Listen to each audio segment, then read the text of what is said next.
Nimishapriya case మాత్రం ఎందుకు ఇంత హైలైట్ అవుతుంది, ఇంత సంచలనం ఎందుకు సృష్టించింది?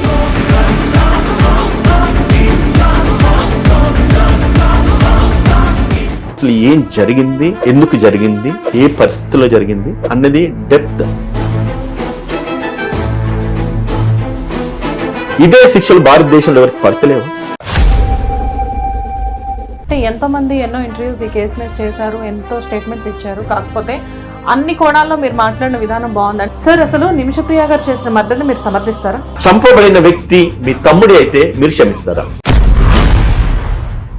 కానీ ఒక ఆడదానిగా చూస్తే, మనం ఆ పార్ట్ ఆఫ్ వ్యూలో చూస్తే, దెన్ ఎంత టార్చర్ అనుభవించుంటుందో.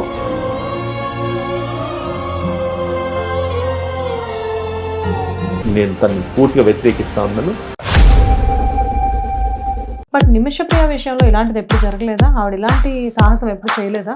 చేస్తుంటే మనకు వీడియోస్ వచ్చేటి కదా, మన ఆ ప్రయత్నం ఎందుకు అలా చేయలేదు? చేసే అవకాశాన్ని ఇవ్వకపోయి ఉండొచ్చు కదా. సో కేఏ పాల్ గారు కూడా ఈ కేసులో ఇన్వాల్వ్ అయ్యి ఆవిడని బయటకు తీసుకొచ్చే ప్రయత్నంలో ఎంతో మందితో ఈ విషయం గురించి డిస్కస్ చేస్తున్నామని చెప్పేసి చెప్తున్నారు కదా. పీస్ అన్నదాన్ని ప్రమోట్ చేస్తూ ఎన్నో దేశాల ప్రధాన మంత్రులను ఒక ప్లాట్ఫామ్ కు తీసుకొచ్చి కొన్ని లక్షల మంది జనాభాని నిలబెట్టి ఆయన స్పీచ్ ఇచ్చేసి మాట్లాడిన ఒక గొప్ప ఘనత కేఏ పాల్ గారు. కానీ ఈ రోజు మనందరం కూడా ఆయన ఒక జోకర్ లాగా చూస్తున్నాం. మన దేశమే ఆయన జోకర్ లాగా చూస్తుందా? వివిధ దేశాలన్నీ కూడా జోకర్ లాగా చూస్తున్నాయి. అంటే మరణ శిక్ష నుంచి ఒకళ్ళు వదిలేసిన ఈ అమ్మాయి పూర్తిగా విముక్తి చెందదు మేడం. నమస్తే, వెల్కమ్ టు హిట్ టీవీ. నేను శ్వేత. ఈరోజు మనతో పాటు ప్రముఖ హైకోర్టు అడ్వకేట్ కాంపల్లి ఉదయకాంత్ గారు అండ్ ప్రముఖ సైకాలజిస్ట్ ప్రతిమ గారు ఉన్నారు. నమస్తే సార్. నమస్తే మేడం. నమస్తే అండి. ప్రజెంట్ సెన్సేషన్ ఏంటి మనందరికీ తెలుసు. అంటే బయట ఒక ట్రెండింగ్ టాపిక్ నడుస్తూ ఉంది, నిమిషప్రియ. జనరల్గా ఏంటి అంటే కొన్ని కేసెస్ తెలియకుండానే ముగిసిపోతూ ఉంటాయి, కొన్ని కేసెస్ ఎలా అవుతాయో తెలీదు, సంచలనం అవుతూ ఉంటాయి. సో అలా సంచలనమైన ఒక కేసే ఇది అని చెప్పేసి నేను అనుకుంటున్నాను. ఎక్కడో కేరళలో పుట్టిన ఒక అమ్మాయి ఇప్పుడు ప్రపంచం మొత్తానికి తెలుస్తుంది. అది కూడా ఏంటంటే ఇది ఒక మంచి విషయం కూడా కాదు చెప్పాలి అంటే. కాకపోతే ఈ కేసు గురించి మాట్లాడుకునే ముందు నేను మిమ్మల్ని ఒక చిన్న క్వశ్చన్ అడుగుదాం అనుకుంటున్నాను. బేసిక్గా ఏంటంటే ఇలాంటి కేసెస్ మీరు ఎన్నో చూసుంటారు, ఎన్నో టేకప్ కూడా చేసుంటారు. కానీ ఈ కేసే ఎందుకు ఒక ప్రత్యేకంగా నిలుస్తుంది? బికాస్ ఇది చాలా మంచి విషయం అని కాదు, బట్ అయినా కానీ అందరి ఫోకస్ ఎందుకు ఇదే కేసు మీద ఉంది ప్రెసెంట్? మంచి విషయం అని కాదు అంటున్నారు. దేనికి మంచి విషయం కాదు? డెఫినెట్ గా కదా సార్, ఇది కంప్లీట్ గా ఒక మర్డర్ కేసు కదా. కాకపోతే ఏంటంటే ఆవిడ చెప్పేది ఏంటంటే కంప్లీట్ గా ఒక సెల్ఫ్ డిఫెన్స్ కోసం చేశాను అని చెప్పేసి చెప్తున్నారు. కానీ సెల్ఫ్ డిఫెన్స్ కోసం చేసినప్పటికీ కూడా ఇండియాలో కూడా ఇలాంటి కేసెస్ ఎన్నో ఉన్నాయి. కానీ ఇంతవరకు ఇండియాలో ఇలాంటివి జరిగి ఇలాంటి శిక్షలు ఎంతో మంది అనుభవించినప్పటికీ కూడా అవేవి కూడా బయటకు రాలేదు. కానీ నిమిషప్రియ కేసు మాత్రం ఎందుకు ఇంత హైలైట్ అవుతుంది, ఇంత సంచలనం ఎందుకు సృష్టించింది? వెరీ ఫస్ట్ అండ్ ఫార్మోస్ట్ మన ఇండియన్ కల్చర్ ఏమైంది, ఇండియన్ ట్రెడిషన్ ఎట్లా ఉంటుందంటే madam, when it is an women ప్రతి చోట ఒక సాఫ్ట్ కార్నర్ అనేది ఆటోమేటిక్ గా ఉండిపోతుంది. అదే ఒక్క మెన్ మీద ఏదైనా అట్రాసిటీ జరిగినా లేకపోతే ఇంకేదైనా జరిగినా అంత సాఫ్ట్ కార్నర్ ఉండదు. ఒకటి ఈ మోర్ పర్టికులర్ కేసు మీరు అన్నట్టుగా ట్రెండ్ అవుతుంది అనే దానికంటే కల్లా ఇట్స్ ఎ కాంట్రవర్షియల్ ఇష్యూ. కాబట్టి ఒక మనిషిని కాల్చి చంపేస్తారు అన్న ఒక మెసేజ్ ఏదైతే ఉందో ఎవరు కూడా జీర్ణించుకోలేకపోతున్నారు. అంటే ఇట్స్ అ బ్లడ్ మర్డర్. అంటే మనకు ఇక్కడ డెత్ అనేది ఒక soft death Indian government decide చేసింది, రైట్? అంటే ఒక వ్యక్తిని చంపేటప్పుడు కూడా ఆ వ్యక్తి చావును కూడా గౌరవించాలన్న ఒక ఉద్దేశంతో, చనిపోయే వ్యక్తికి కనీసం నొప్పి కూడా తెలియకుండా చావాలి అన్న ఒక ఉద్దేశంతో ఎప్పుడైతే రాజ్యాంగంలో ఒక చావును చట్టపరంగా నిర్ధారించాలన్నప్పుడు it's a very should be అనే పెయిన్లెస్ డెత్ కావాలనేసి ఒక హ్యాంగింగ్ ఇచ్చినారు మన కంట్రీలో, రైట్? అంటే ఒక వ్యక్తిని హ్యాంగ్ చేస్తే వానికి నొప్పి కూడా తెలియదు అంటారు.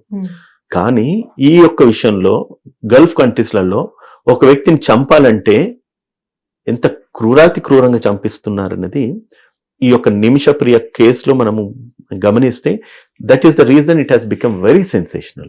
అంటే నిలబెట్టి ఒక మహిళను కాల్చి చంపేస్తారన్నది చూడండి, అది ఎవరు కూడా మన భారతదేశ మహిళ కాబట్టి జీర్ణించుకోలేకపోతున్నారు. So in result to that అసలు ఏం జరిగింది, ఎందుకు జరిగింది, ఏ పరిస్థితుల్లో జరిగింది అన్నది డెప్త్ అనాలిసిస్ చేయాల్సిన అవసరం ఉంది. సో ఇక్కడ ఫస్ట్ క్వశ్చన్ సార్, యాక్చువల్గా కేరళలో నర్సింగ్ చేసిన ఒక పర్సన్ బయట కంట్రీ దాకా వెళ్ళడం అనేది చాలా సందర్భాల్లో జరుగుతూనే ఉంటుంది. అంటే గల్ఫ్ కంట్రీస్కి వెళ్ళి ఎంతో మంది జాబ్స్ చేస్తూనే ఉంటారు. కాకపోతే ఏంటంటే అసలు ఇక్కడ నిమిషప్రియ కేవలం ఆర్థిక పరిస్థితుల వల్లే అంత దూరం వెళ్లాల్సి వచ్చిందా? ఆర్థిక పరిస్థితులు అంటే రెండు కోణాలు ఉంటాయి. బ్రతకలేని పరిస్థితి, లేదంటే గనక బ్రతుకులో అంటే జీవితంలో ఇంకా కూడా బాగా బ్రతకాలి, అత్యున్నతంగా బ్రతకాలా, గొప్పగా బ్రతకాలా అన్న పారామీటర్స్ ఉంటాయి. చాలా మంది ఈ రోజు ఇక్కడ లేబర్ కూడా మన భారతదేశంలో కూలీలకు కూడా ప్రాపర్ ఎంప్లాయ్మెంట్ లేని పరిస్థితులు మన భారతదేశంలో ఉన్నాయి. డైలీ 500 కూలీ చేసుకున్నాం అంటే కూడా ఉద్యోగం దొరకట్లేదు. కానీ గల్ఫ్ కంట్రీస్ లోకి వెళ్తే వాడు ఏదో ఒక డ్రైవర్ ఉద్యోగమా లేకపోతే తట్టమోసే పనా ఏ ఒక్క పని చేసినా కూడా వాళ్ళకు ఉద్యోగం క్రియేట్ అవుతుందన్న ఒక ఆశతో వెళ్తా ఉన్నారు. కానీ ఇక్కడ పేమెంట్స్ కంటే కూడా ఇక్కడ వేజెస్ కంటే అక్కడ వేజెస్ ఎక్కువ ఉన్నాయి.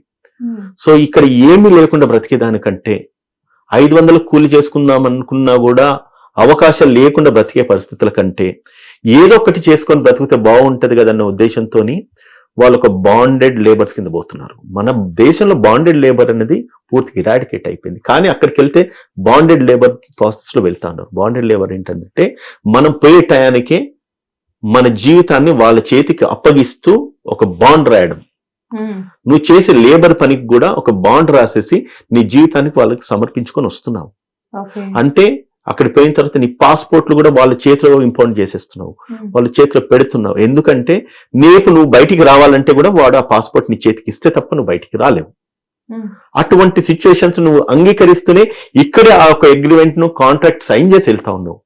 మరి మన భారతదేశ ప్రభుత్వాలు కానీ మన ప్రభుత్వాలు కానీ వాటి మీద పూర్తి నిర్మూలన ఎందుకు పెట్టట్లేదంటే ఇక్కడ మనము ప్రాపర్ ఎంప్లాయ్మెంట్ కూడా ఇచ్చే పరిస్థితుల్లో మన దేశం లేదు. అటువంటి పరిస్థితులలో వీళ్ళు వివిధ దేశాలకు వెళ్ళేసి బ్రతకడానికి కొందరు వెళ్తే ఇంకా బాగా బ్రతకాలని మీరు అన్నట్టుగా బాగా బ్రతకాలని కొందరు వెళ్తా ఉన్నారు. లేదంటే గనక జీవనోపాధి పూర్తిగా లేని పరిస్థితులలో వెళ్తా ఉన్నారు. బట్ ఇక్కడ మోర్ పర్టికులర్లీ నిమిషప్రియ కేసులో కూడా మేడం అందరం కూడా ఒకే దృష్టితో చూస్తున్నాం. ఏమని, మన భారతదేశ పౌరాలని అక్కడ చంపేస్తున్నారని చెప్పి.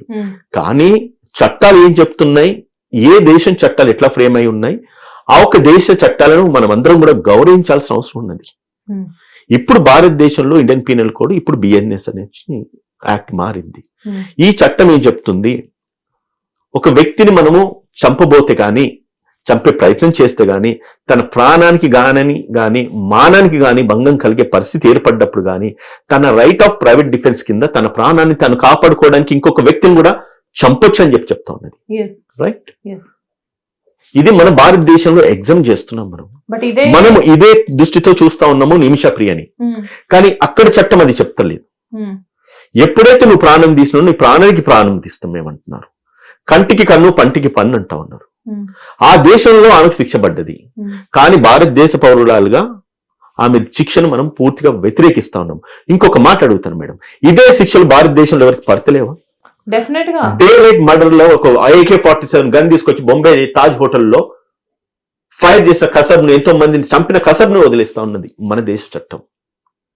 అటువంటి జ్యుడిషియల్ సిస్టమ్ లో మనం ఉన్నాము.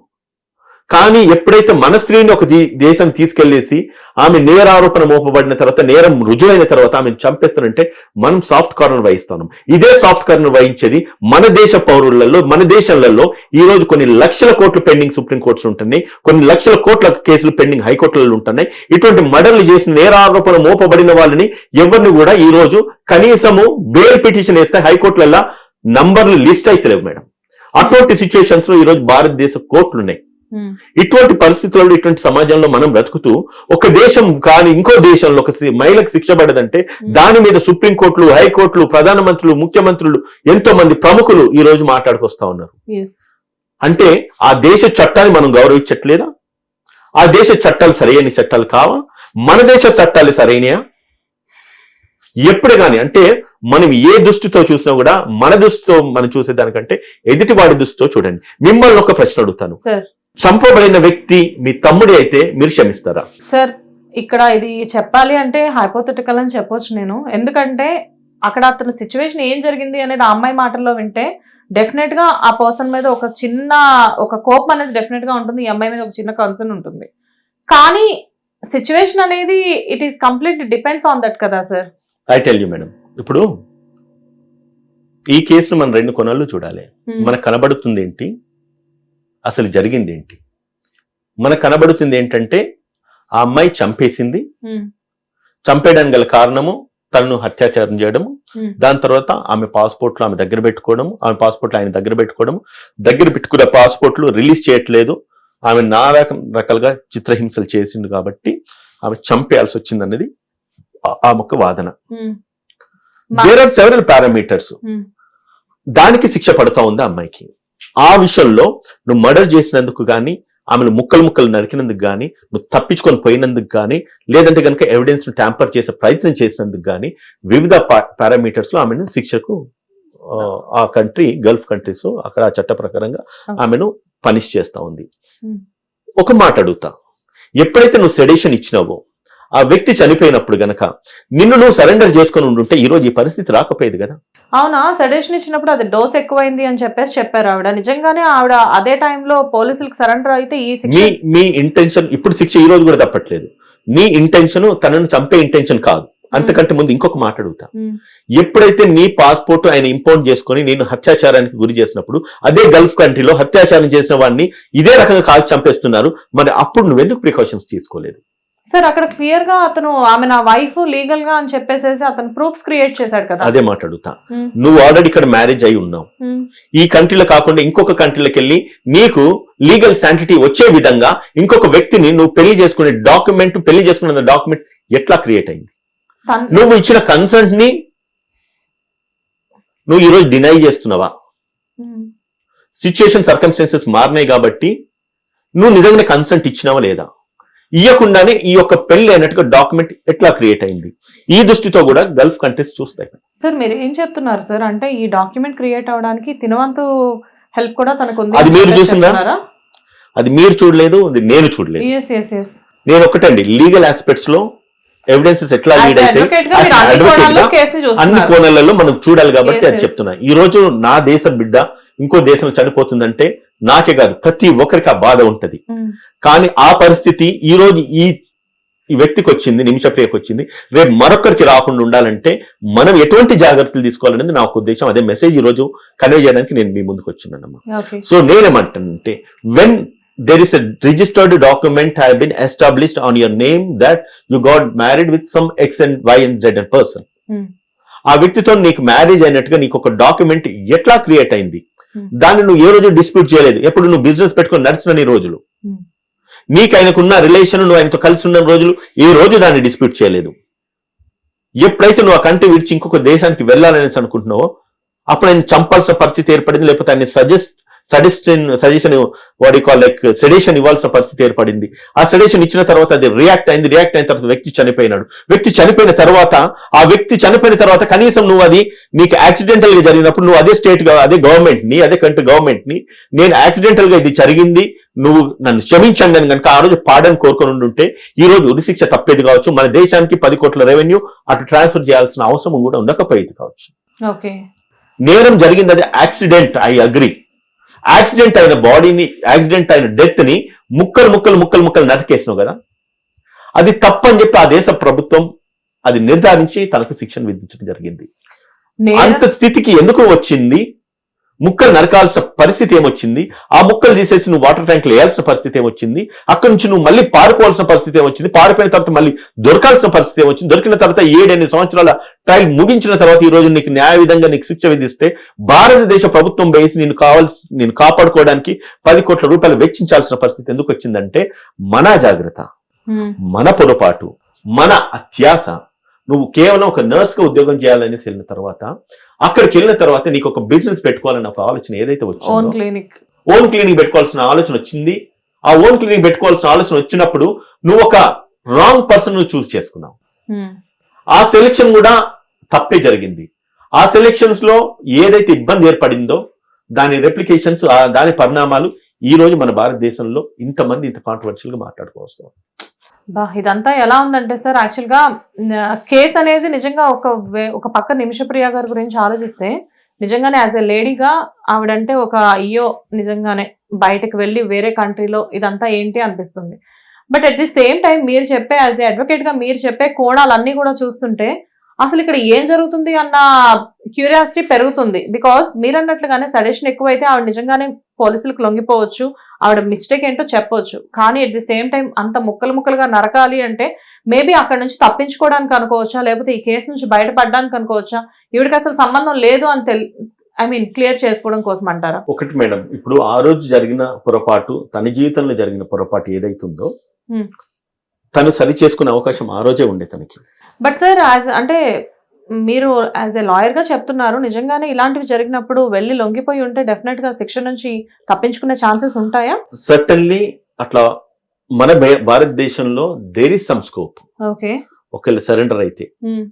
కానీ భారతదేశంలో తప్పించుకోవడానికి విసులుబాట్లు చాలా ఉంటాయి. బట్ ఆ కంట్రీలో విసులుబాటు లేకపోవచ్చు అని నేను అనుకుంటున్నాను. ఎందుకంటే అక్కడున్న లా ఇక్కడున్న లా వ్యత్యాసం చాలా ఉంటది, రైట్? కానీ ఒకవేళ ఈ అమ్మాయి గనక తన ఇనిషియల్ స్టేజ్ లో తను తప్పు ఒప్పుకొని ఉండుంటే ఈరోజు పరిణామాలు వేరే రకంగా ఉండొచ్చు. మన భారతదేశంలో మర్డర్ చేసిన తర్వాత కాదు, ఎటువంటి శిక్షకైనా కూడా కన్విక్షన్ రేట్ అనేది 2 or 3% కంటే ఎక్కువ లేదు. అంటే 100 నేరాలలో ఇద్దరికి కూడా ఎక్కువ శిక్ష పడే అవకాశం లేవు. ఈ అమ్మాయి సిచ్యుయేషన్ ఇంకొక ప్యాథటిక్ సిచ్యుయేషన్ నేను చెప్తాను మేడం. అంటే ఎందుకు ఈ అమ్మాయి కేసులో చాలా మంది సాఫ్ట్ కార్నర్ తో ఆలోచిస్తున్నారంటే, ఈమె కేసును ట్రయల్ చేయడానికి అక్కడ కోర్ట్స్, అక్కడ లాంగ్వేజ్, అక్కడ లీగల్ ఎయిడ్ ప్రాపర్ గా దొరకలేదంటా ఉన్నారు. అవును, ఆమెకి సరైన అడ్వకేట్ దొరకలేదు.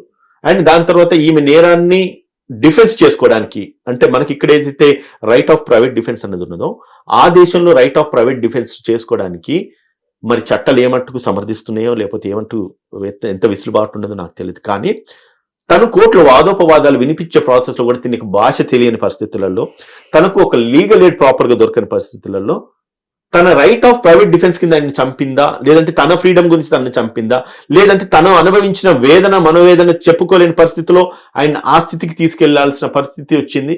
దాని రెప్లికేషన్స్ తన చావుకు తావు తీసిందా? It's not an murder. ఇక్కడ మన దేశంలో దాన్ని కల్పబుల్ హోమిసైడ్ అంటాం, which is not amounting to murder. Culpable homicide అన్నది ఎప్పుడు ఉంటదంటే, ఆ వ్యక్తి చనిపోయినా కూడా తనకు డెత్ ఇంప్రిజన్మెంట్ ఉంటది.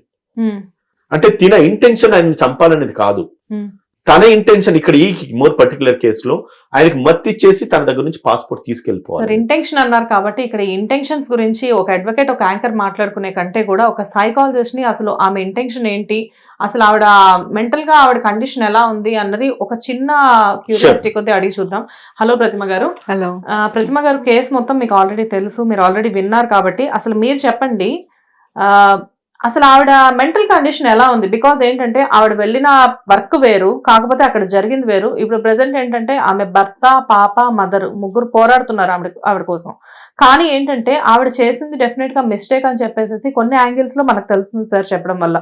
కానీ యాజ్ ఏ లేడీగా పక్కన పెడితే యాజ్ ఏ సైకాలజిస్ట్ గా మీరు చెప్పండి, అసలు దీన్ని ఎంతవరకు సమర్థించవచ్చు? యాజ్ ఎ సైకాలజిస్ట్ గా పాయింట్ ఆఫ్ వ్యూతో అడుగుతున్నారు, యాజ్ ఎ మనిషిగా చెప్తున్నాను. ఒకళ్ళు ఎవరో ఓకే మనం పొరపాటు చేస్తామమ్మా, వెళ్ళాము దేశానికి వెళ్ళాము, ఏదో ఎక్కువ సంపాదించామని ఆశ, అదొక గ్రీడ్ అనుకోవచ్చు. గ్రీడ్ ఎవరికి ఉండదు, సంపాదించాలని ఎవరికి అనిపించదు, ఎవరికైనా ఉంటుంది, ఎదగాలని ఉంటుంది. పొరపాటు చేసింది. ఇప్పుడు మనుషుల్లో ఎన్నో రకాలు ఉండొచ్చు, అందులో మనకి గల్ఫ్ కంట్రీస్ ఇట్లా ముస్లిం దేశాలంటే కొంచెం ఎక్కడో ఇన్సెక్యూరిటీ ఉంటుంది.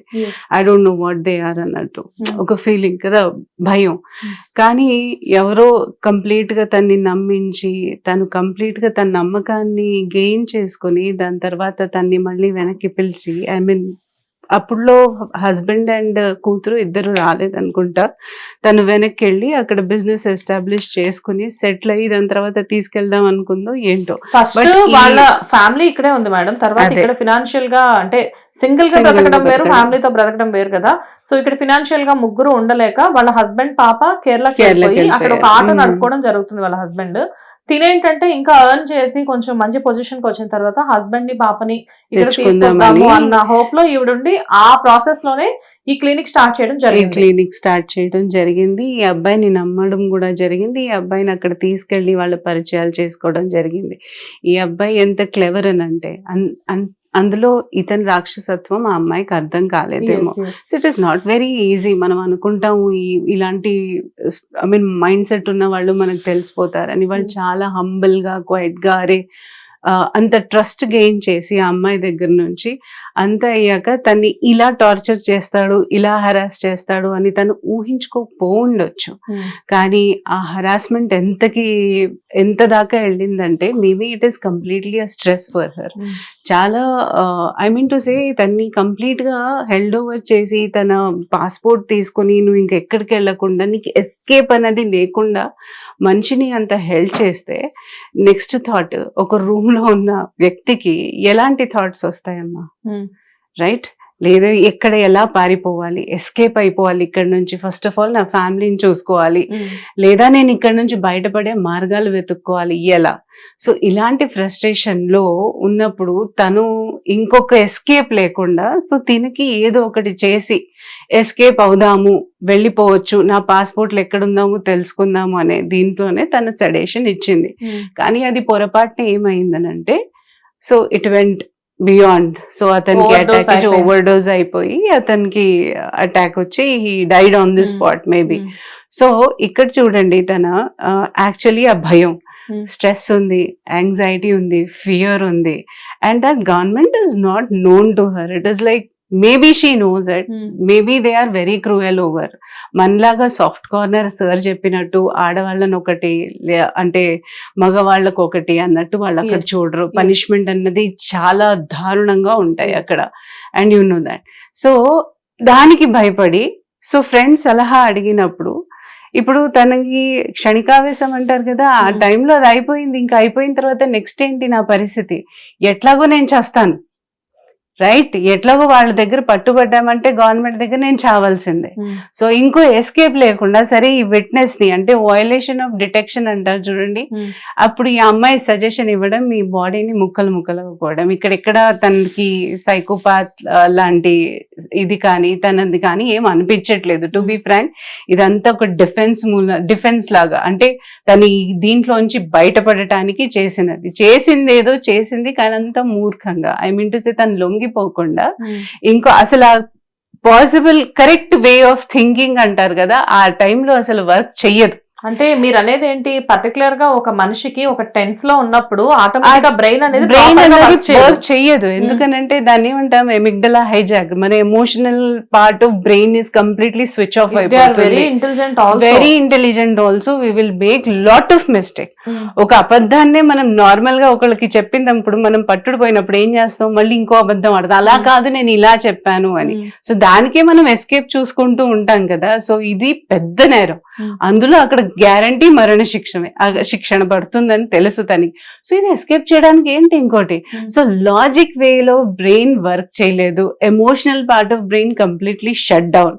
సో అప్పుడు ఏమవుతుంది, సో తను చెప్పినట్టు తన ఫ్రెండ్ చెప్పినట్టు ఓకే ఇది చేసేస్తే మనకు పని తప్పుతుంది, ఎస్కేప్ అవ్వచ్చు అనే ఉద్దేశంతో she might have done it and it is absolutely wrong. Correct. కానీ ఒక ఆడదానిగా చూస్తే మనం ఆ పార్ట్ ఆఫ్ వ్యూలో చూస్తే దెన్ ఎంత టార్చర్ అనుభవించుంటుందో, దాంట్లో ఎంత టార్చర్ అనుభవించు, మానసికంగా వాడు ఎన్ని రకాలుగా తన్ని హింసించుంటాడో అది తెలియకుండా ఇప్పుడు అంత ఫ్రస్ట్రేషన్ ఒక మనిషికి ఎందుకు వస్తుంది. అందులో ఫ్యామిలీ ఉంది బయట, నేను ఎలా బయటికి వెళ్ళాలి వాళ్ళ దగ్గర నుంచి, ఎలా నేను వాళ్ళని చేరగలగాలి అన్న ఒక భయం ఉంటుంది కదా. సో ఆ భయం మూలాన తీసుకునే స్టెప్ కాబట్టి న్యాచురల్ గా దీనికి నేను ఎస్కేప్ అయితే పనిష్మెంట్ చెయ్యండి తప్పదు, కానీ I think she has to be forgiven for what she has done. అంటే మన దేశం నుంచి ఇప్పుడు మన దేశంలో ఉన్న అంత పెద్ద నేరం చేసింది, అలా కూర్చుందంటే మన సహజంగా కూడా మనం చెయ్యొచ్చా? అలా చేయలేము. ఆఫర్ ఉంటుంది ఇక్కడ. సో చాలా మంది ఉంటారు. డెఫినెట్ గా తన్ని అలా కన్సిడర్ చేయాల్సి వస్తుందేమో అని అనిపిస్తుంది. బికాస్ తన ఏ కండిషన్ లో అలా చేసిందో తెలీదు, అత్యాస ఉండొచ్చు, ఏమన్నా ఉండొచ్చు, కానీ అక్కడికి వెళ్ళాక ఇరుక్కుపోయింది. అదైతే గ్యారంటీ. అక్కడ ఇరుక్కుపోయి ఇంకొక అంటే ఇప్పుడు అథారిటీస్ అని అంటే మనలాగా మన దేశంలో హ్యాపీగా ఇలా మాట్లాడుకొని కన్వర్స్ చేసుకునే అంత ఈజీ కాదు కదా బయట. అంతేగా, వి కాంట్. అంటే ఆ అథారిటీస్ కూడా దీనికి సపోర్ట్ ఇవ్వకుండా అక్కడ కూడా ఏమన్నా జరిగిందేమో, తన సిచ్యువేషన్ ఎలా ఉందో తెలీదు. అలాంటి మూమెంట్ లో తను ఇంత పెద్ద డ్రాస్టిక్ స్టెప్ తీసుకుంటే maybe we need to consider అని అనిపిస్తుంది. At least she has to come out of that అన్నట్టు ఉంది.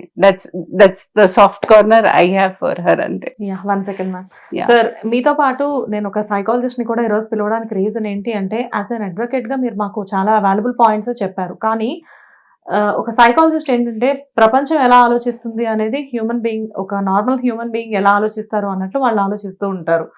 మీ అన్ని కోణాలు వాళ్ళు చూడకపోయినా కానీ వాళ్ళు ఏంటంటే అవతల విక్టిమ్లో ఎన్ని కోణాలు ఉన్నాయో అవి మాత్రమే వాళ్ళు చూస్తూ ఉంటారు. సో ఇప్పుడు మీరు చెప్పండి సార్, మేడం చెప్పిన దాని నుంచి మీరు అసలు ఎలా తీసుకుంటారు? ఇది వరకు మిమ్మల్ని అడిగిన క్వశ్చన్ నేను మళ్ళీ కూడా మేము అడగదలుచుకుని మిమ్మల్ని కూడా షూర్ అడగదలుచుకున్నాను. సార్.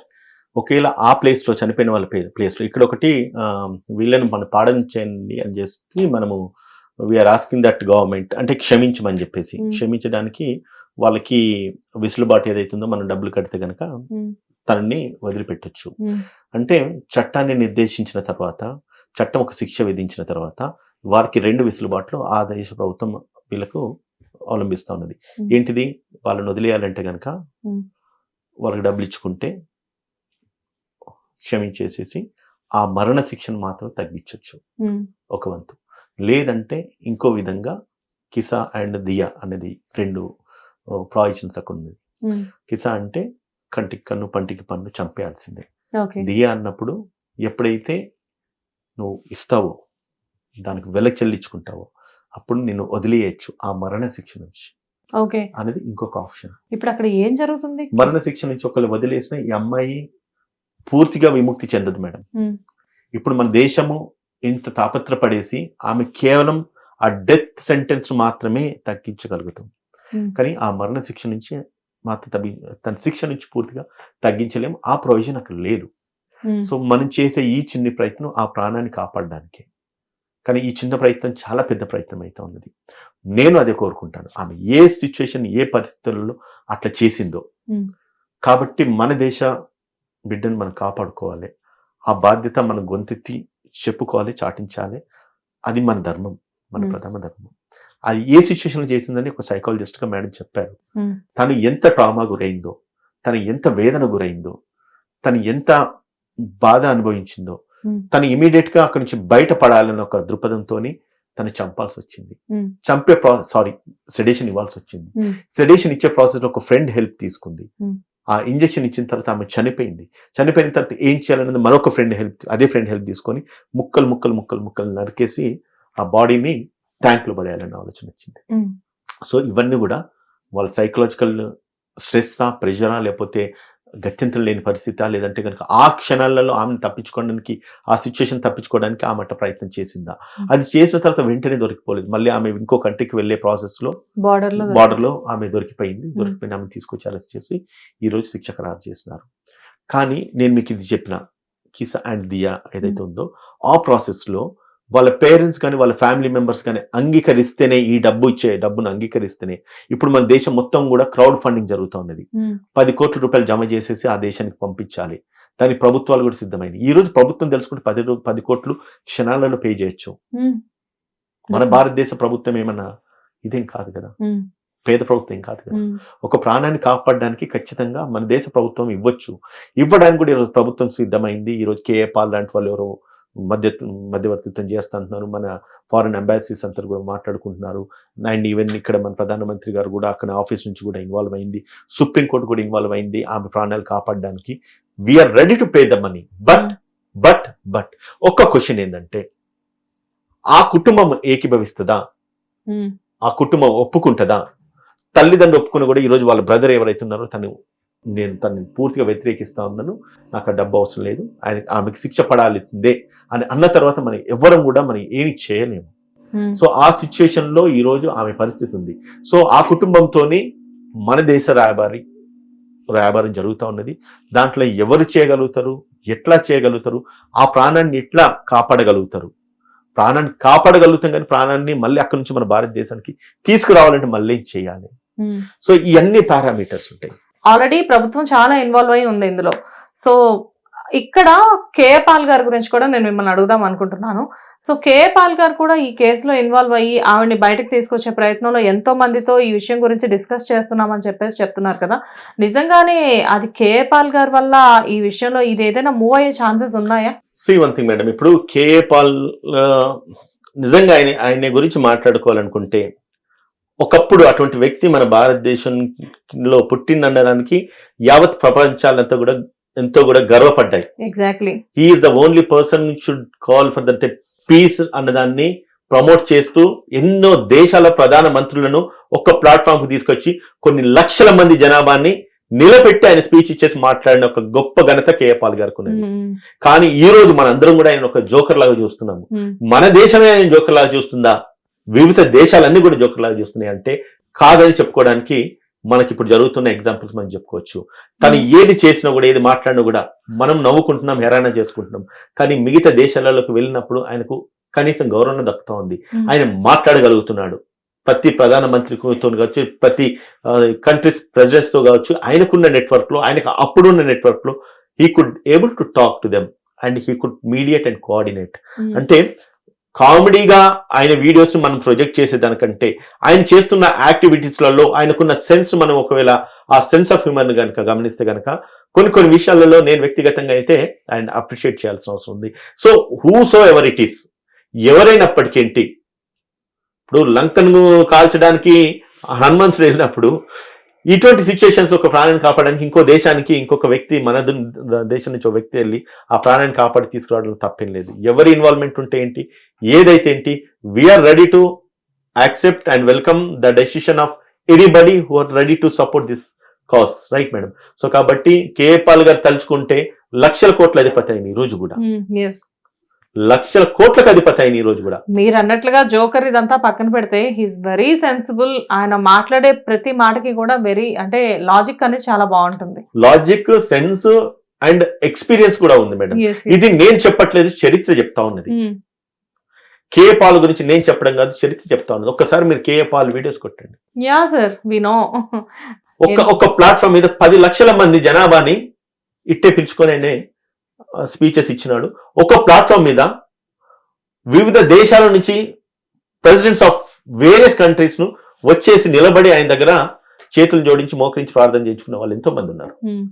అటువంటి వ్యక్తిని ఈ రోజు మనము జోకర్లాగా ట్రీట్ చేస్తున్నాం. ఆఫ్ కోర్స్ ఆయన బిహేవియర్ పట్ల కూడా తప్పదు, ఆయన అట్లా బిహేవ్ చేస్తున్నాడు కాబట్టి మనం అట్లా చూస్తున్నాం.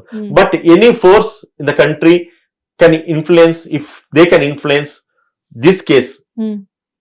ఒకవేళ ఏ శక్తి అయినా పర్లేదు, ఈ యొక్క కేసు ఇన్ఫ్లుయెన్స్ చేసి ఆ వ్యక్తి నిమిషప్రియని కాపాడుకోగలిగితే will be happy with that. Sir, ఇక్కడ కొంతమంది కొన్ని క్వశ్చన్స్ రేస్ చేస్తున్నారు, నేను మిమ్మల్ని అది అడుగుతాను. యాక్చువల్గా ఏంటంటే నిన్న జరిగిన కొన్ని డిస్కషన్స్లో కొన్ని కామెంట్స్ చేశారు కొంతమంది. అంటే మీలానే అన్ని కోణాల్లో ఆలోచించే వాళ్ళు ఏంటంటే, ఆవిడ వెళ్ళింది యుద్ధం చేయడానికి కాదు కదా, ఆవిడ బ్రతుకు తెరువు కోసం ఆవిడ అంత దూరం వెళ్ళారు, ఎందుకు ఈ ఇష్యూని ఇంత హైలైట్ చేస్తున్నారు అని చెప్పేసి చాలా మంది అడుగుతున్నారు. సే వన్ థింగ్ మేడం, ఇప్పుడు యుద్ధం చేయడానికి కాదు కదా అన్నది ఒక కాంట్రవర్షియల్ స్టేట్మెంట్. దాన్ని ఎవరు కూడా సమర్థించరు, మనం కూడా సమర్థించొద్దు. తను బ్రతుకు తెరువుకి వెళ్ళింది, మేమందరం ఏకీభవిస్తాం. మరి బ్రతుకు తెరువుకి వెళ్ళిన వ్యక్తిని ఈ రకంగా ఎక్స్ప్లాయిట్ చేయడం ఎంత మట్టుకు సరి అనేది ఇంకో కోణం నుంచి ఆలోచించాల్సిన అవసరం ఉంది. ఎక్స్ప్లాయిట్ చేయడం అంటే సార్, ఎక్స్ప్లాయిట్ చేసే ఛాన్స్ కూడా ఒక రకంగా ఆవిడిచ్చారు. బికాజ్ ఏంటంటే ఆవిడ అతన్ని బ్లైండ్ గా నమ్మడం వల్లనే కదా అతను ఎక్స్ప్లాయిట్ చేసింది. బ్లైండ్ గా ఆమె అతన్ని నమ్మడం కాదు, ఇద్దరు ఒకరినొకరు నమ్ముకున్నారు. ఎందుకంటే తినకు ఫస్ట్ బిజినెస్ పెట్టుకోవాల్సిన ఆలోచన తినకుంది, క్లినిక్ పెట్టుకోవాలని ఆలోచన. దానికి ఆ దేశ పౌరులు ఒకటి కావాలని చెప్పేసి ఈ వ్యక్తిని సెలెక్ట్ చేసుకుంది. ఈ వ్యక్తి ఎప్పుడైతే సెలెక్ట్ చేసుకున్నారో దాని తర్వాత ఈయనకు ఆమెకు ఏదైతే సత్సంబంధాలు వ్యత్యాసించినాయో, కుదరట్లేదో, ఆ సిచ్యుయేషన్స్ లో వాళ్ళు కట్టై దూరం అయిదాం అనుకున్నారు. సో ఇవన్నీ కూడా నేను ఇది కూడా అథెంటికల్ డాక్యుమెంట్ చదివింది కాదు, మీడియా ఛానల్స్లలో చూసినాం కాబట్టి సరే డిస్కషన్ వచ్చింది కాబట్టి చెప్తున్నాను. అక్కడ వాళ్ళ భర్త ఏదైతే ఉందో ఆ భర్తను కొడుకును కూడా వెనక్కి పంపించినారు. పంపించి ఆ మొక్కదాన్నే ఆ వ్యక్తి అక్కడ పెట్టుకోవడం జరిగింది.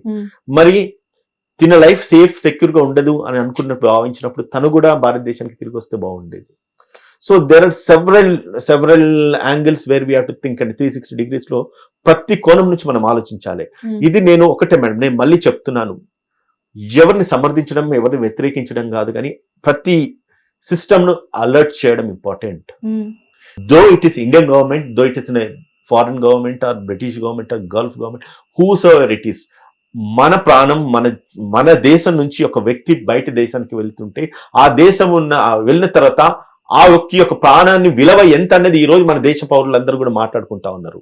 మరి వెళ్ళక ముందు ఆ ఒక ప్రాణం ఇక్కడెందుకు విలువైంది కాలేకపోతుంది, ఆ ప్రాణాన్ని ఇక్కడెందుకు మనం సరైన మార్గంలో, సరైన ప్లాట్ఫామ్ లో, సరైన పాత్ర మనం ఎందుకు నడిపించలేకపోతున్నాము? ఉమ్, ఎప్పుడైతే ఆమెకు కష్టం వచ్చి ఒక ఇబ్బంది గురయ్యేసి ఆమె ఈ రోజు మాట్లాడుతుంటే ఆమె ప్రాణాన్ని కాపాడడానికి అని చెప్పేసి మనం తాపత్రపడుతున్నామే. మరి కొన్ని వేల లక్షల ప్రాణాలు ఈ రోజు దేశ విదేశాలు వదిలేసి వెళ్ళిపోతా ఉన్నారు.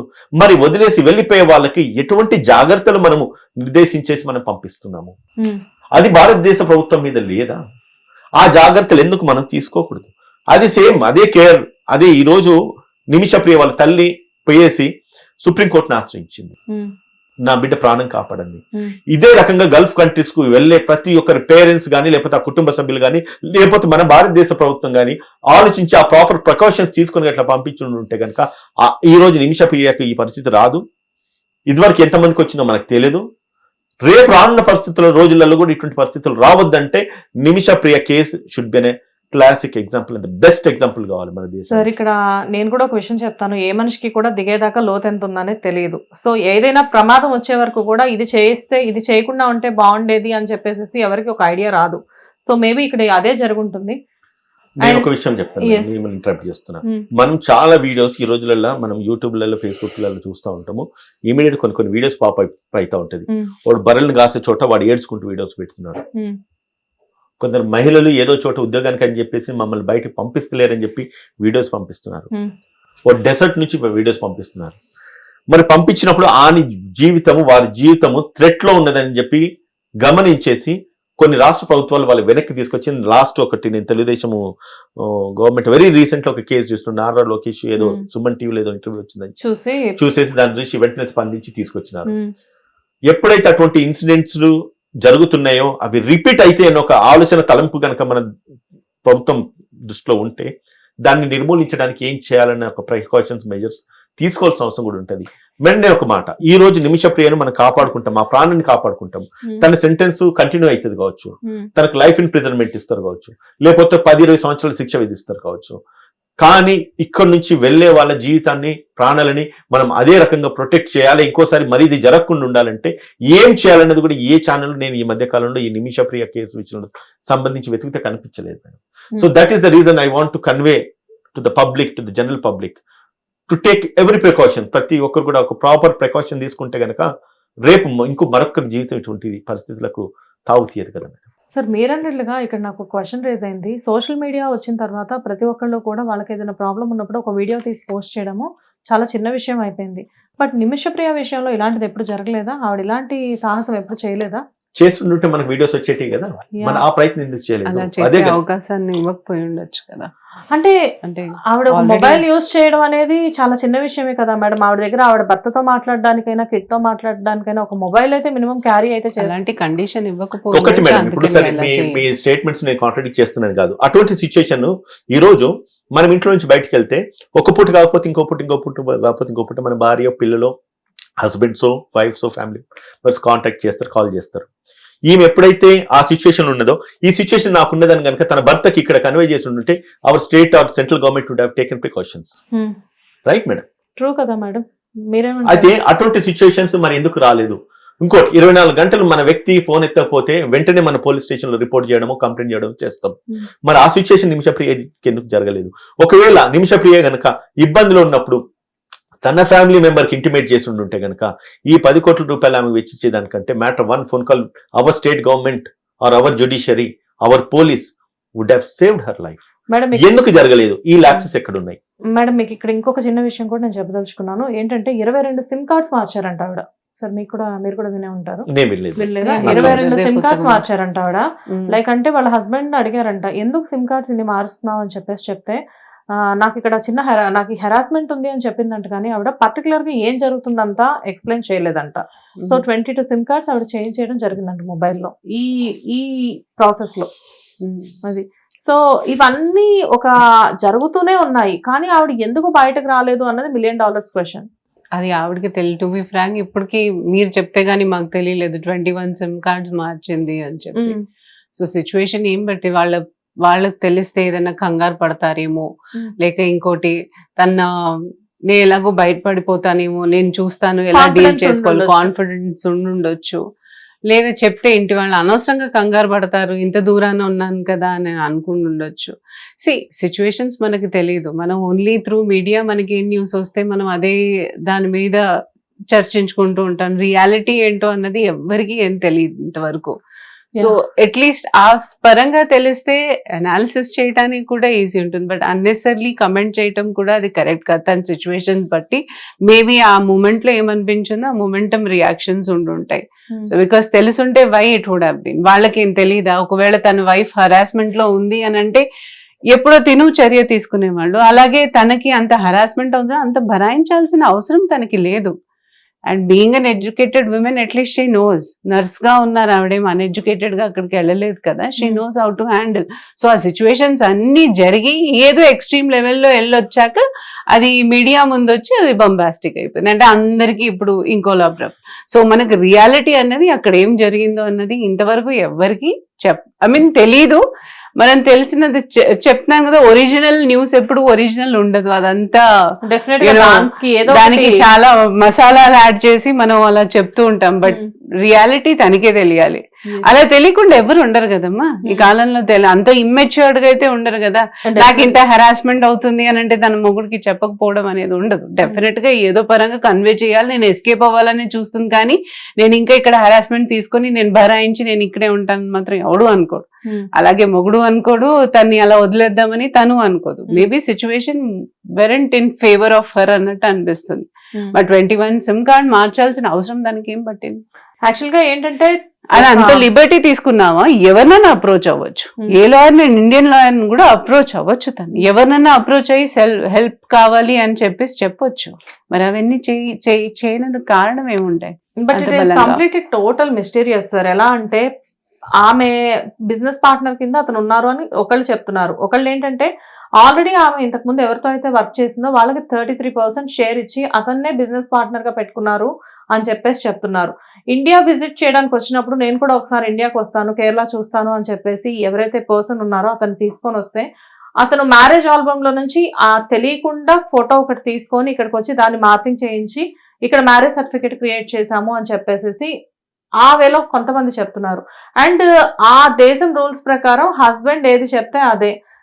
ఈవెన్ అంటే ఈమె పర్సంటేజ్ ఏదైతే ఉందో ఆ మేనేజ్మెంట్ మొత్తం అతనికే ఇచ్చేదంట. ఏంటి అని ఆమె క్వశ్చన్ చేస్తే హస్బెండ్కే ఇస్తాం మేము, ఇక్కడ రూల్స్ అవే అని చెప్పేసి చెప్పేవాళ్ళంట. అండ్ ఈవిడ చెప్పే కొన్ని నిజాలు కూడా, ఈవిడ చెప్పే విషయాలు కూడా కొన్ని ఎలా ఉన్నాయంటే అతను నన్ను మెంటల్ గానే కాదు ఫిజికల్ గా కూడా హెరాస్ చేయడం, వాళ్ళ ఫ్రెండ్స్ ని తీసుకొచ్చి నా ఫ్రెండ్స్ కి హెల్ప్ చేయమని చెప్పేసి అనడం, ఇలాంటివి చాలా జరిగాయి. సో ఈ కంట్రీలో నైట్ టైం బయటకు వెళ్ళడం అనేది చాలా డేంజరస్. కానీ ఇంట్లో కంటే కూడా బయటే సేఫ్ అని చెప్పేసి నేను బయటకు వెళ్ళాను, ఆ రోజు జరిగింది అది అని చెప్పేసి ఆవిడ అలా కూడా చెప్తున్నారు.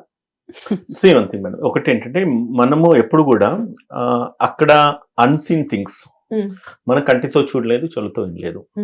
సో దాని మీద ఒక మహిళ పట్ల మనము ఇటువంటి కామెంట్స్ పబ్లిక్ డొమైన్స్ కూడా చేయడం కరెక్ట్ కాదు. అందుకే వీ హ్యావ్ నాట్ సీన్ ఏం జరిగింది అన్నది. ఆ మీద ఇంకోరు ఏదో చేసినారు, లేకపోతే ఇట్లా జరిగింది, వీడియో వచ్చేసి ఫోటోస్ తీసుకున్నాడు, అక్కడ మాస్కింగ్ చేస్తున్నారు, ఇవన్నీ ఏంటంటే సరే మనము ఛానల్స్ లో మాట్లాడుకోవడానికి అంత బాగానే ఉంటుంది. కానీ it's an hyper sensitive issue. నా మెసేజ్ ఎప్పుడు కూడా ఒకటే నేను చెప్తాను, జరిగింది జరిగిపోయింది, కానీ జరగకుండా ఉండడానికి ఏం చేయాలి. నా ఎంటైర్ కాన్వర్జేషన్ అప్పటి నుంచి ఇప్పటిదాకా కూడా ఒకటే, ఆ సిచ్యువేషన్ అంతటికి పరిస్థితికి డ్రాస్టిక్ స్టేజ్ కు ఈ రోజు ఇష్యూ వచ్చిందంటే సరే we will try to protect that girl to any extent. Our government protect చేస్తుంది, కాపాడుతుంది, అందులో ఏమాత్రం సందేహం లేదు. ఆమెకు ఈ 10 కోట్ల సమస్య కాదు, వాళ్ళు ఒప్పుకుంటే వాళ్ళు తీసుకుంటేనే అది పాసిబుల్, అది లేకుండా కాదు. సో కాబట్టి ఆ సిచ్యువేషన్లో ఈ సిచ్యువేషన్లో తన వ్యక్తిగతాన్ని కానీ లేకపోతే జరిగిపోయిన దాన్ని కానీ ఆ ఇన్సిడెంట్స్ మన ఎగ్జాంపుల్స్గా తీసుకొని రైట్ ఆర్ రాంగ్ డిసైడ్ చేయడానికి we're not right persons here. Okay. So కాబట్టి నేనేం చేస్తానంటే, సో ఇప్పుడు రానున్న రోజులలో తన ప్రాణాన్ని కాపాడాలంటే మన ప్రభుత్వాలు ఖచ్చితంగా ఇంకా కూడా మన లాంటి మీడియా ఛానల్స్ మాట్లాడుకొని, ఇంకా మేధావులు మాట్లాడుకొని ఒక voice, proper sound voice raise చేస్తే ఖచ్చితంగా వాళ్ళ మనసు కరిగి వాళ్ళు ఒకటే వెండు మనసు కరగాలన్నా కూడా జరిగిన ఇన్సిడెంట్లు క్లుప్తంగా మనం ఆలోచించితే ఆ ఫ్యామిలీలో మనమే ఉంటే ఒక నా ఇంట్లో నా మనిషిని ముక్కలు నరకాల్సిన, అదే ఇంకొకటి అక్కడ ఏం జరిగింది, వాళ్ళిద్దరి మధ్యలో ఏం జరిగింది అనేది ఫ్యాక్ట్ మనకు తెలియదు. కానీ ఒక వ్యక్తిని ముక్కలు నరికి చంపేసిండ్రు, అయినా కూడా ఆ వ్యక్తిని మేము డబ్బు తీసుకొని మేము వదిలేస్తాము అని మాత్రం ఏ ఒక్క వ్యక్తి అన్నారు, ఎవరు కూడా దాన్ని సమర్థించరు. కానీ గాడ్ ఫర్ బిడెన్, ఒకవేళ జరిగితే గనక ఇట్స్ వెల్ అండ్ గుడ్, మంచిదే. డబ్బు పోతే పోయింది, ఒక ప్రాణం కాపాడుకోగలుగుతున్నాం అంటే మన భారతదేశంలో ఉన్న ఒక చామ్ ఏంటంటే ఒక ప్రాణాన్ని కాపాడడానికి మన దేశ ప్రభుత్వం ఏ రోజు డబ్బును లెక్క చేయలేదు. That is very true, it's very fact. So కాబట్టి ఈ సిచ్యువేషన్ లో కూడా వాళ్ళు కనుక ఏకీభవించేసి మన ప్రపోజల్ ని యాక్సెప్ట్ చేసేసి ఒకవేళ డబ్బు తీసుకొని గనక ఆమెకి ఏదైతే దియా ప్రాసెస్ లో లాలో ఆమెను కనుక వదిలేస్తే we will be very happy. And మన దేశ ప్రభుత్వానికి ఈ చేస్తున్న రాయబారం ఎవరైతే చేస్తున్నారో, ఈ మీడియేషన్ చేస్తున్న ఎక్స్టర్నల్ అఫైర్స్ మినిస్ట్రీకి కానీ అందరూ కూడా ఒక రోజు నిజంగా సల్యూట్ కొట్టి లేచి నిలబడి సల్యూట్ కొట్టాల్సిన పరిస్థితి ఉంటుంది. So we're hoping for the best. Definite గా ఆ ప్రాణాన్ని మాత్రం పోకుండా మనం కాపాడుకోవాలి. కానీ అటువంటి సిచ్యువేషన్ రాకుండా మనం జాగ్రత్తలు తీసుకోవడానికి మన దేశ ప్రభుత్వం కూడా ప్రాపర్ ఇనిషియేషన్స్ తీసుకోవాల్సిందిగా ఐఎమ్ రిక్వెస్టింగ్ మేడం. సార్ అంతకంటే ముందు జనరల్ గా అసలు ఇక్కడ చాలా మందికి ఉన్న క్వశ్చన్ ఏంటంటే, ఇప్పుడు అసలు నిజంగానే ఒక ఉరిశిక్ష అనేది పడిన తర్వాత అది పోస్ట్ పోన్ అయ్యే ఛాన్సెస్ ఉంటాయా? అంటే ఏదో సినిమాల్లో చూపించినట్టు హెల్త్ బాగోకపోతేనో అతనికి ఆఖరి కోరిక ఉంటేనో అది కాకుండా జనరల్ గా అసలు ఏదైనా ఉంటుందా అలాంటి? So law has its own powers, its own limits, its own parameters. Okay, చట్టంలో అన్ని విసులుబాటు ఉంటాయి. ఉంటుందా అని మీరు అడిగే క్వశ్చన్ కంటే ముందు ఆల్రెడీ ఉంది కదా. ఈ రోజు మనం ఏ డేట్ లో ఉన్నాము? ఇవాళ 19th of July. Death sentence ఎప్పుడు డిసైడ్ అయింది? 16th of July. అంటే విసులుబాటు ఉన్నట్టే కదా. విసులుబాటు ఉన్నట్టే కదా. ఈ విసులుబాటు కల్పించినారు మన ప్రభుత్వం, అంత మటు కృషి చేసినారు. ఫస్ట్ ఇన్స్టెన్స్ లో we have won the battle. అంటే మనం చేస్తున్న పోరాటంలో ఒక పోర్షన్ మనం గెలిచాం. ఫస్ట్ ఇన్స్టెన్స్ లో మనం గెలిచాం. ఎప్పుడు తన ఉరిశిక్షను ఎక్స్టెండ్ చేసే ప్రాసెస్ లో, టైం గెయిన్ చేసే ప్రాసెస్ లో. మీరన్న ప్రకారం ఏంటంటే ఆ కంట్రీ అనే రూల్స్ అనేవి చాలా స్ట్రిక్ట్ గా ఉన్నాయి. అంత స్ట్రిక్ట్ గా ఉన్న కంట్రీలో ఇలాంటి విసులుబాటు జరగడం అనేది అంత పాసిబుల్ అయితే కాదేమో అని అనుకోవడానికి లేదు కదా. పాసిబుల్ ఉంది కాబట్టి జరిగింది కదమ్మా. పాసిబుల్ ఉంది కాబట్టి కదా జరిగింది. అంత పాసిబిలిటీస్ కాదు. మన దేశ ప్రభుత్వము మనకు లాంటి ఎక్స్పర్ట్స్ కావచ్చు, లేకపోతే విశ్లేషకులే కావచ్చు, మీలాంటి ఛానల్సే కావచ్చు, మీలాంటి వాళ్ళు ఎంతో మంది ఈ రోజు భారతదేశం మొత్తం కూడా ముక్త కంఠంతో వాళ్ళ ఒక వాయిస్ రేజ్ చేసి వాళ్ళు అడుగుతున్నారు, ఈ ప్రాణాన్ని మనం కాపాడుకోవాలి. So what ever it is, ఆమె ఏం చేసినా కూడా నిజంగా ఆమె మర్డర్ చేసింది, ప్రూవ్ అయింది, తనకు శిక్ష ఖరారైనప్పటికి కూడా మన ప్రాణాన్ని, మనం బిడ్డను మనం కాపాడుకోవాలి అనే ఒక తాపత్రయం ఏదైతుందో దానికి ఫస్ట్ ఆఫ్ ఆల్ మన దేశానికి మీలాంటి ఛానల్స్ అందరూ కూడా సెల్యూట్ చేయాల్సిందే. కానీ ఆమె ప్రాణాన్ని ఏదైతే పోస్ట్ పోన్ అయింది, ఇప్పుడు దాన్ని ఒక లైఫ్ ని మనం ప్రొటెక్ట్ చేసి మళ్ళీ బయటికి తీసుకురావాలి అండ్ ఆ ప్రాణాన్ని కాపాడాలి. అట్ ది సేమ్ టైం ఆమెకి ఏదైతే శిక్ష ఖరారైందో దాన్ని మినిమైజ్ చేసేసుకొని అటువంటి వ్యక్తి మళ్ళీ భారతదేశానికి సేఫ్ గా రావాలని చెప్పేసి I pray to the God. Sir, last and final గా ఒకటే క్వశ్చన్ మిమ్మల్ని నేను అడుగుదాం అనుకుంటున్నాను. ఈ కేసు అనేది ఎంత వరకు మూవ్ అవ్వచ్చు, ఎంత కాలం మూవ్ అవ్వచ్చు? నాకు తెలిసి ఎక్కువ టైం కూడా పట్టకపోవచ్చు మేడం. ఎందుకంటే ఇప్పుడు ఇది చాలా సెన్సేషనల్ కాంట్రవర్షియల్ కేసు అయింది కాబట్టి. అండ్ ఇంకొకటి, ఆ కంట్రీ ఒకసారి డెత్ సెంటెన్స్ డిక్లేర్ చేసిన తర్వాత ఎక్కువసేపు ప్రొలాంగ్ చేయడం వల్ల వివిధ సస్పెక్షన్స్ కూడా ప్రతి ఒక్కరి మైండ్స్ లో మళ్ళీ ఇటువంటి రప్చర్స్ ఎక్కువ క్రియేట్ అవుతాయి కాబట్టి I don't think it will take long time. And same time ఎంత టైం పడుతుందని కూడా నేను చెప్పలేను, నా అంత ఏబుల్ పర్సన్ నేనేం కాదు. బట్ నాకు తెలిసి రెండు చెప్పగలుగుతా, పాజిటివ్ రిజల్ట్ అయితే వస్తుంది అనేది 100% నమ్మకం నాకుంది. We can save that life ఒకటి. రెండోది, శిక్షను మనం ఎంత మటుకు తగ్గించుకోగలుగుతాం అనేది అక్కడ జ్యుడిషియల్ ప్రాసెస్ ఎట్లా ఉంటుందో వీ డోంట్ నో. కాబట్టి ఆ శిక్షను తగ్గించుకొని అమ్మాయిని ఇక్కడికి తీసుకురాగలిగితే it's a great achievement to our country. But really sir, compare to India, other countries లో ఇలాంటి శిక్షలు అనేవి చాలా కఠినంగా మాత్రం ఉన్నాయి కదా. Okay, so madam, Gulf countries especially, right. So madam, మీరు చెప్పండి ఫైనల్ గా, అసలు మీకేమనిపిస్తుంది టోటల్ గా సార్ కన్వర్జేషన్ మొత్తం విన్న తర్వాత? అసలు అంటే ఈ రూల్స్ అంతా చూసి అన్ని కోణాల్లో ఆయన మాట్లాడారు. సో దానికి నేనే చాలా కన్విన్స్ అయిపోయాను. యాజ్ ఎ సైకాలజిస్ట్ గా మీరు చెప్పండి, అసలు ఈ కేసు అనేది ఎలాంటి మలుపు తీసుకుంటే బాగుంటుంది? నా పరంగా నేను ముందే చెప్పాను, క్షమించి దాన్ని తీసుకొస్తే that's fine. Anyways, punishment is unavoidable as she has done a mistake. Mistake is mistake. అది వరీతో చేసిందో, యాంగ్జైటీతో చేసిందో, ఇంకో కండిషన్ మెంటల్ ట్రామాతో చేసిందో, that is a different thing. But yeah శిక్షలో కొంత తగ్గించుకుంటే బెటర్. అంటే ఆన్ ది స్పాట్ దాన్ని చంపేయడం అలా చేయకుండా కనీసం ఒక 10-15 years అట్లాంటిది ఏదన్నా ఉంటే దట్ వుడ్ బి బెటర్. అంటే తను సెల్ఫ్ డిఫెన్స్ చేసింది, తెలియకుండా చేసింది, దట్స్ ఓకే. మిస్టేక్ ని పనిష్మెంట్ ఎట్లాగో ఇవ్వాలి, తప్పదు. అలా అని తీసుకొని మన దేశంలో ఏంటంటే ఇట్లా ఇదొక్క ఎగ్జాంపుల్ గా తీసుకుని 100 రకాలుగా మళ్ళీ ఇంకో కేసులు వస్తాయి. కానీ దాంట్లో దారుణాలు ఎక్కువ ఉంటాయి, న్యాయం అనేది ఎక్కడ ఉండదు. సో ఇది మేబీ ఇది జెన్యున్ గా ఉండొచ్చు. సో శిక్షించాలి, తప్పనిసరిగా శిక్షించాలి. ఇక్కడ తీసుకొచ్చినా శిక్షించాల్సిందే. That is there. Rule is rule for everyone, it is equal. So తీసుకొచ్చి కొంచెం తగ్గిస్తే బాగుంటుంది, అంతకన్నా ఇంకేం చెప్పేది లేదు. అండ్ జనాలు చెప్పే వచ్చేది ఏంటంటే ఎర్న్ చేసుకోవడానికి ఒక ఆస్పెక్ట్. ఓకే, మీరు సక్సెస్ అవ్వాలని అంటే ఏ దేశంలోనే అవ్వచ్చు. It is like me passion బట్టి మీరు నడిపించుకోవచ్చు. ఒక నర్సుగా మీరు అక్కడికి వెళ్ళి అంత ప్రెషర్ తీసుకొని ఇంకొకళ్ళ సపోర్ట్ తీసుకొని అక్కడ ఇవన్నీ చేసే బదులు నమ్మకం అనేది ఇప్పుడున్న జనరేషన్ ప్రకారం మన సొంత వాళ్ళని ఎంత ఎంత ఎంత నమ్ముతున్నామమ్మా. Yes madam, we can't believe them, right? మనకంత నమ్మకం రాదు. అలాంటిది పరదేశానికి వెళ్ళి తన్నెవరినో నమ్మి ఇంకా తీసుకొచ్చి పైగా అంతా చేసిందని అంటే it should be like every one of us all should be very cautious. Mistake ఎలాగో జరిగిపోయింది అండ్ కాబట్టి అందులో లీగల్ ఆస్పెక్ట్స్ మనకి ఎక్కువ తెలియనప్పుడు అలాంటి దేశంలో వెళ్ళాక మన ప్రొటెక్షన్ మనమే చూసుకోవాలి, రైట్? సో అలాంటిదన్నీ ప్రికాషన్స్ తీసుకుని తెలుసుకుని వెళ్ళి ఎక్స్పోజ్ అవుతే బెటర్. అలా కాకుండా ఇలా చేస్తే చూడండి ఎంత ఒక చిన్న తప్పుకి. So she had to give away her life కదా కంప్లీట్ గా. సో మేడం ఏం చెప్తున్నారంటే something is better than nothing, nothing is better than nonsense అని చెప్తున్నారు. సో మొత్తానికి ఏదో అయ్యే కంటే కూడా ఎంతో కొంత ఒక శిక్ష అనేది పడి మిస్టేక్ అయిపోయింది కాబట్టి శిక్ష అనేది పడితే ఇట్స్ ఓకే, బట్ మరీ చంపడం మాత్రం కరెక్ట్ కాదు అంటున్నారు. బట్ రియల్లీ సార్, అంటే మీ ఇద్దరి మాటలను బట్టి నాకు తెలిసింది ఏంటి అంటే నిజంగానే ఒక కంట్రీకి చదువుకోవడానికి వెళ్ళినా, జాబ్ చేయడానికి వెళ్ళినా, జీవనోపాధి కోసం దేనికోసం వెళ్ళినా కానీ అసలు ఫస్ట్ ఆఫ్ ఆల్ ఏదో మనం ఒక కంట్రీకి ఏదో ఫ్లైట్ ఎక్కేసి వెళ్ళిపోతున్నామని చాలా మంది ప్రెస్టేజియస్ గా ఫీల్ అవుతారు. కానీ అక్కడ ఉన్న రూల్స్ అండ్ రెగ్యులేషన్స్ నిజంగా మనకంటూ అక్కడ ఏదైనా ఒక చిన్న ప్రాబ్లం వస్తే స్వేచ్ఛనే లేదు అక్కడ. మనకు తెలుసు, ఇప్పుడు వెళ్తారు, వెళ్ళి అక్కడ కుక్క చాకరీ చేస్తారు. అదే పని ఇక్కడ పెడితే మాత్రం మొహమాటం, అరే నేను ఈ పని చేస్తానని అంటారు. అక్కడికి వెళ్ళి లైబ్రేరియన్ గా చేస్తారు, కుక్క పని చేస్తారు, లేకపోతే ఇంకోటి పెట్రోల్ బంక్ లో పెట్రోల్ పోస్తారు. ఇక్కడ చేయడానికి అది నామోషి, అక్కడికి వెళ్తే డిగ్నిఫైడ్. జస్ట్ ఒక ఎయిర్పోర్ట్ ఒకటి ట్రాన్సాక్షన్ అమ్మా.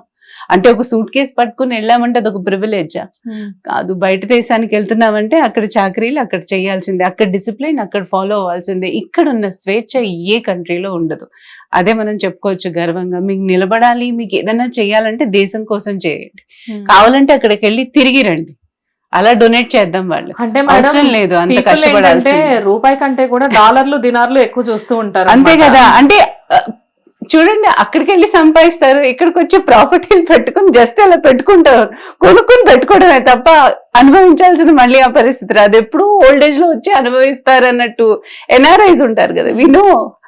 సో నేను చెప్పేది ఏంటంటే కష్టమేదో ఇక్కడే పడండి, హ్యాపీగా మీ ఫ్యామిలీతో ఉండండి, హ్యాపీ కలుసుకోండి. I mean that is a different privilege. అక్కడికి వెళ్ళి ఇంత నరకం అనుభవించడం ఎందుకు?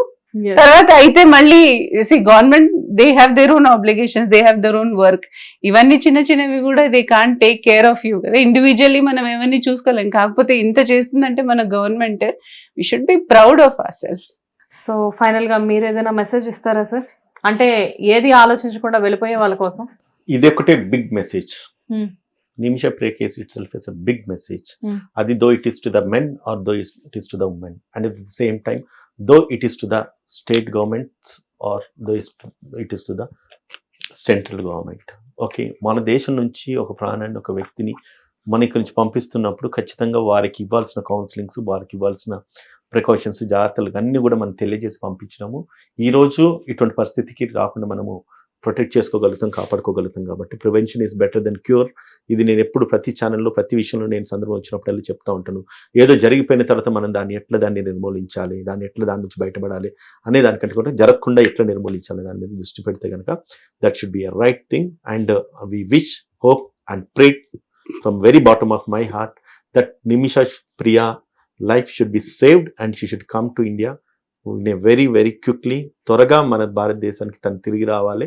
జరిగింది ఏదైతే జరిగిపోయి ఉందో, ఏ పరిస్థితుల్లో ఏ సిచ్యువేషన్లో తను ఇటువంటి అగత్యానికి తను పాల్పడిందో లేదో మనకు తెలియదు. కాబట్టి ఆ దేశ ప్రభుత్వం న్యాయస్థానాలు తీసుకున్న నిర్ణయాన్ని, న్యాయస్థానం ఎక్కడైనా న్యాయస్థానమే కాబట్టి వారి నిర్ణయాన్ని గౌరవించాల్సిన బాధ్యత ఒక పౌరుడిగా నాకు కూడా ఉంది. కాబట్టి ఏదేమైనప్పటికీ క్షమాభిక్ష అని మనం ఇక్కడ అంటాము, అక్కడ కూల్ బ్లడ్ సంథింగ్ ఏదో టర్మినాలజీ మనం వాడుతున్నాం. కాబట్టి ఆ విధంగా కనుక మనం ఆ అమ్మాయిని కనుక వెనక్కి తీసుకురాలి. బ్లడ్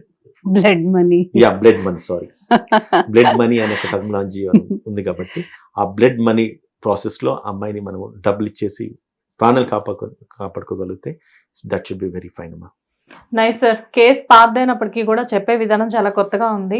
అంటే ఎంతో మంది ఎన్నో ఇంటర్వ్యూస్ ఈ కేసు మీద చేశారు, ఎంతో స్టేట్మెంట్స్ ఇచ్చారు. కాకపోతే అన్ని కోణాల్లో మీరు మాట్లాడిన విధానం బాగుంది. అంటే నాట్ ఓన్లీ అంటే మీరు నిమిషప్రియ గారి గురించే కాకుండా విక్టిమ్ వైపు నుంచి కూడా ఆలోచించి మాట్లాడారు. నిజంగా ఇది ఆలోచించాల్సిన విషయమే. ముందు ఇలాంటి కేసెస్ జరిగినప్పుడు డెఫినెట్గా అన్ని కోణాల్లో ఆలోచించడం అన్ని రకాలుగా మంచిది.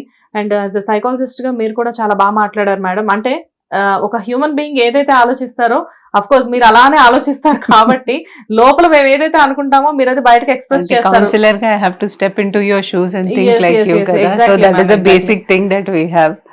సో ఆ పరంగా చూస్తే నిజంగా అయ్యో పాపం వచ్చేస్తే బాగుండు అని అనిపిస్తుంది. ఎగ్జాక్ట్లీ. కానీ legal aspect legal we have to respect our jurisdiction too and their law aspects also. So based on that వాళ్ళు ఏం నిర్ణయం తీసుకున్నా అది ఓకే. కానీ అంత పెద్ద శిక్ష ఇవ్వకుండా కొంతవరకు తగ్గిస్తే బాగుండు అని అనుకుంటున్నాను. బట్ మీ ఇద్దరులానే నేను కూడా హోప్ ఫర్ ది బెస్ట్ అనుకుంటున్నాను. దీని నుంచి నిజంగానే ఆవిడ బయటకు వస్తే చాలా బాగుండు అని చెప్పేసి ఆలోచించే వాళ్ళలో నేను కూడా ఒక దాన్ని. Anyways thank you ma'am, thank you sir. It is really wonderful thing. Like అంటే ఈ విషయం గురించి చాలా క్లియర్ గా మీరు ఎక్స్ప్లెయిన్ చేశారు. దానికోసం మీ ఇద్దరికి చాలా thanks. Thank you so much. Thank you. Hit TV app, ఇందులో short news, live news, entertainment shows, movies, digital magazines తో పాటు మీ జిల్లా వార్తలను కూడా ఫ్రీగా చూడొచ్చు. ఇంకెందుకు ఆలస్యం, వెంటనే హిట్ టీవీ యాప్ ని డౌన్లోడ్ చేసుకుని ఫ్రీగా ఎంటర్టైన్మెంట్ పొందండి. Hit TV app.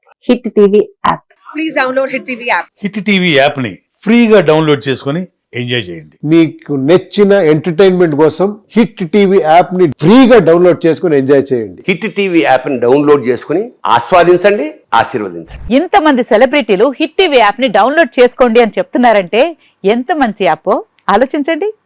అమెరికా అమెరికాలో చదవాలనుకునే వాళ్ళకి విశ్వసనీయమైన పేరు మన శౌర్య కన్సల్టెన్సీ.